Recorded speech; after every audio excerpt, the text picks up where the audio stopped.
Part 2, in Endless Night. Chapter 9. 42 days before Face's arrival at Mukia. Where are you? Where are you? Where are you? The soft words were more of a chant than a question. Xandra wiggled her way between cables under desks and around chairs. She was in a technological jungle hunting. She spotted a niche behind one of the holo rigs. Could it be hiding her prey? They recently moved the rigs into the conference room. It was more convenient that way. Even now, Xandra could look up at the wall screen beside the big table and see Mirrodin's avatar. The man's cloaked figure was walking with a robotic dragon in what appeared to be a giant hedge maze.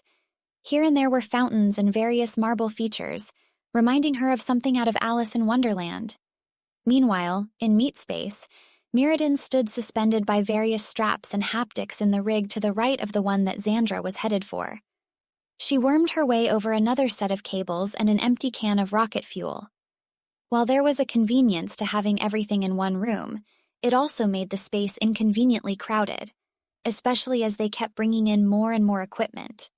"Gotcha," she exclaimed, pouncing on the nook behind the rig where she was sure she'd seen some motion. But alas, there was nothing there. "Betsy, please be quiet. I'm having a very important conversation with Whirl," said Mirrodin in a quick burst. She looked up at the man, then at the wall screen, then said, "Name's Shadowcat, has been for most a week." "Well, whatever your name is, please go in the other room if you're going to be loud." Xandra could see the dragon saying something to Mirrodin on the screen, so she didn't bother apologizing. Mirrodin wasn't the sort to actually care about apologies. He just wanted to focus, and for good reason. Xandra stood up and looked over the room. It was just her and Mirrodin at the moment.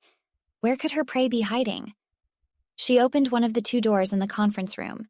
The far door led to a bathroom and connection to the cellar, while the door she opened led to the rec room. It was about the same size as the conference room, but seemed vastly larger because of its relative emptiness. There were a couple places where someone could hide, but she'd checked them already. Suddenly there was a growl, and the feeling of teeth biting into her ankle. Xandra yelped in surprise and kicked her foot forward, turning the motion into a hopping tumble somersault. Thankfully, the bite had been nothing more than a playful nip, and Major let go quickly. The doggy chased her into the rec room and pounced on her, still growling playfully. In seconds, the growls turned to licks, and Xandra found herself having to contend with a barrage of wet kisses from the black and white face. "That's not how play hide and seek, doofus," she said between giggles and hugs. "Supposed to let me find you." Major barked in response. "Shh," she shushed, remembering. Mirrodin having a meeting, gotta be quiet. The doggy's eyes seemed to say that he understood. He didn't bark anymore. Instead, he pulled himself off Xandra and ran a couple laps around her, wagging his tail. Xandra was bored of hide-and-seek. Major was too good at it. He always seemed able to find her, and it seemed he was just as good at hiding.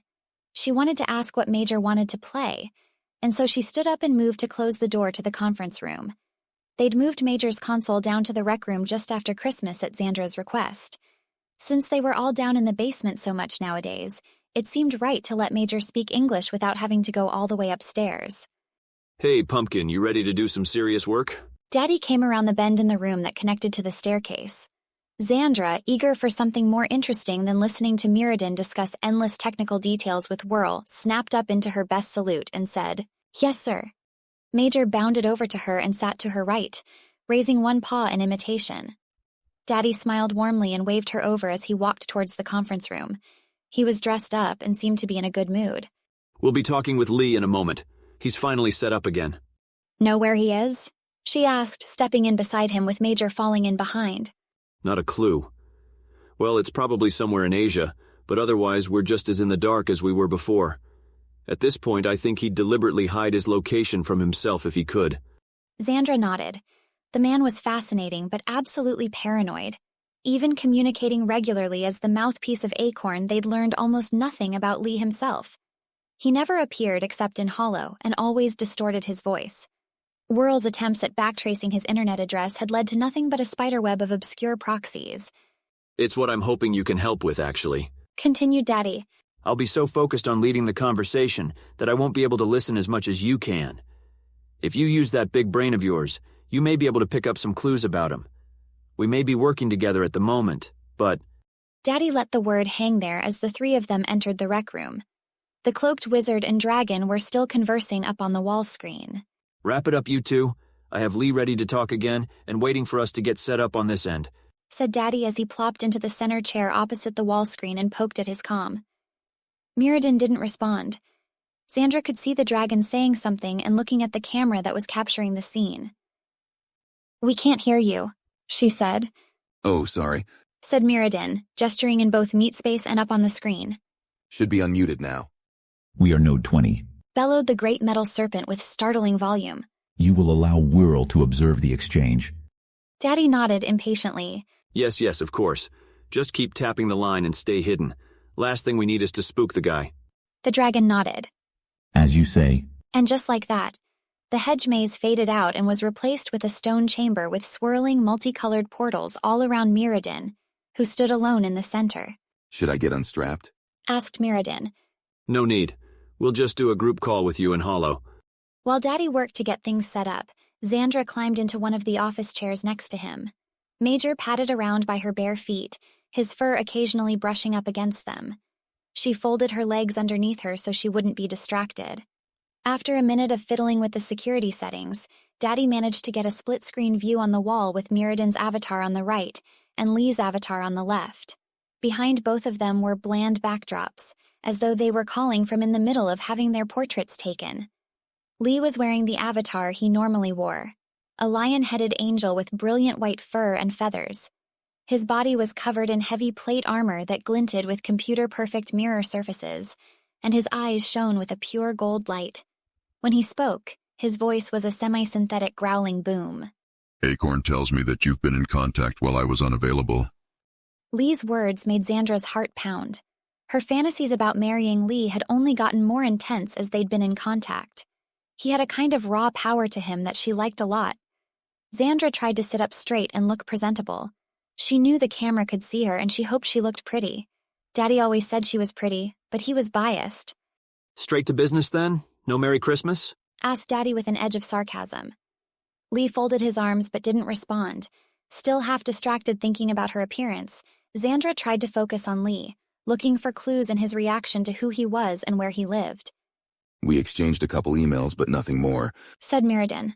And even those were nothing serious. Logistics and requests for information from Whirl. The lion looked towards Mirrodin and nodded. You've been busy nevertheless. His voice, as always, had the hint of a Chinese accent, but it was very faint. I take it the countermeasure has been generally effective? We've been out of touch with Whirl since our handler went on vacation just before the holiday. Lied Daddy. But it seems like the info Acorn gave about neurotoxin's coordination mechanism was enough to really make progress.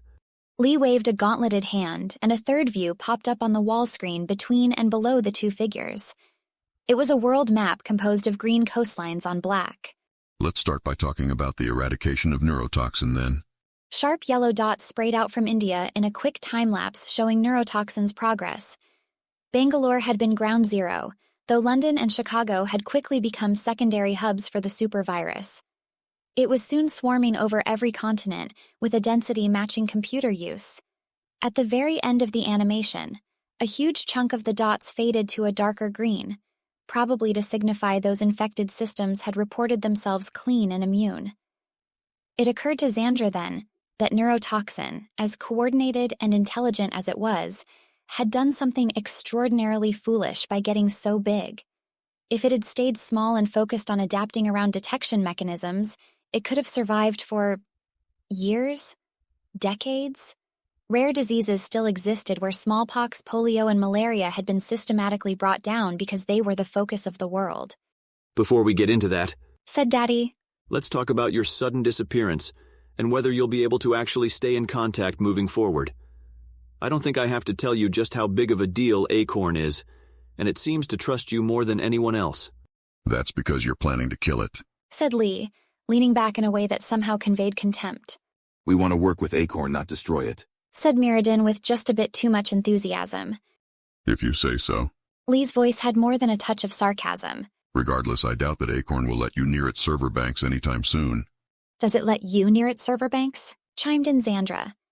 Lee's scowl made her want to turn invisible.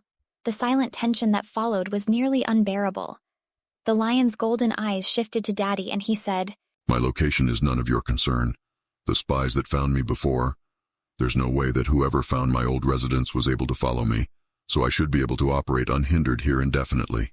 Still no idea who it was? Asked Mirrodin. Lee growled. My privacy is my concern. Let us talk about the... There was a pause. Sorry, one moment. The lion avatar darkened to show Lee was away from his interface. Using facial scan but not a body rig, observed Xandra. Daddy raised a finger to his lips and mouthed, "Might be recording." Xandra blushed and nodded. She'd really messed up asking him so bluntly about Acorn's servers, and the last thing she wanted was for Lee to stop working with them because of something she said. She bent down and gave Major, who was lying down by Daddy's feet, some head scratches while they waited. After a minute, Lee came back. There was an odd sound in the background, and his voice sounded more distorted than usual. Where were we? The fate of the world. Said Mirrodin seriously. Oh, right. Said Lee. There's a lot to catch up on, especially since we have World's data. You do have World's data, don't you? Xandra closed her eyes and tried to imagine what was generating the odd noises. Was Lee distracted? Yes, whatever you need. Responded Mirrodin. They started by talking about neurotoxin. As it turned out, talking with Acorn had been exactly what Whirl had needed to do.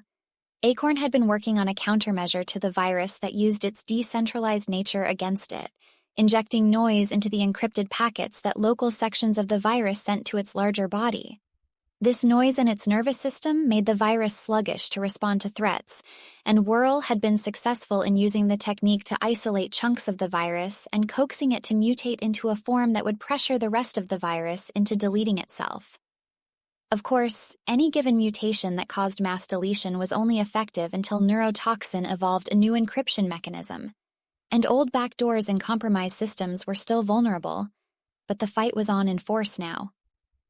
One side effect of Whirl's newfound strength, for good or for ill, was that the global media and broad public support for the organization was at record highs. The virus, which had already done trillions of dollars in damage, was seen globally as a menace, and multiple governments, including the USA, had pledged support and funding to Whirl in combating it.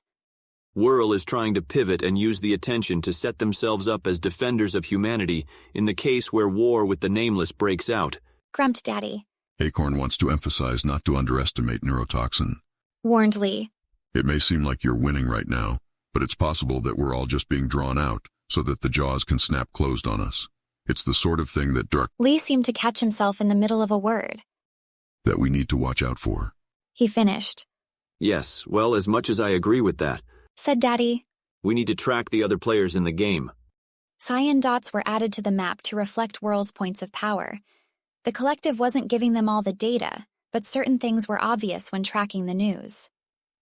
Whirl was a semi-public organization, and places like San Francisco, Mumbai, Moscow, St. Petersburg, Berlin, Sydney, and Zurich featured public figures and communities that were known participants. It was an interesting feeling seeing Houston show up on the map, and knowing that it was because of them. They discussed Las Aguilas next, peppering the map with red, especially in Central and South America. The USA was also littered with red, though not nearly as densely.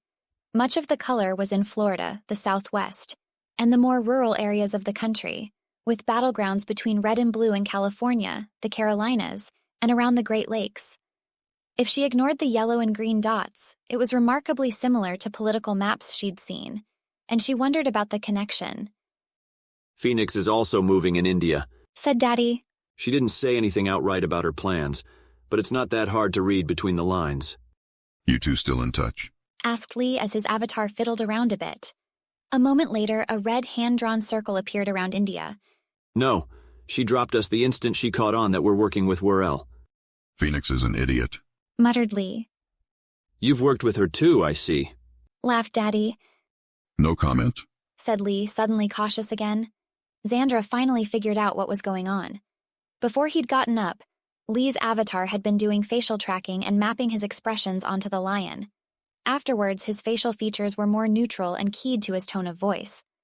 The sounds he'd been making were him eating, and the interruption was therefore likely to be a delivery of some kind, implying that either he had someone preparing his meals, a girlfriend perhaps, or he lived in a city where meal delivery was a thing.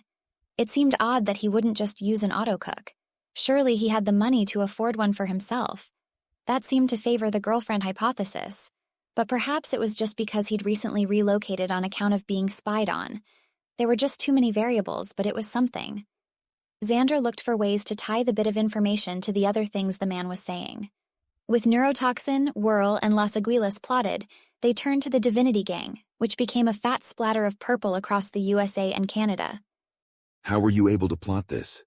My understanding was that Divinity keeps a low profile. Asked Mirrodin. This is Acorn's work.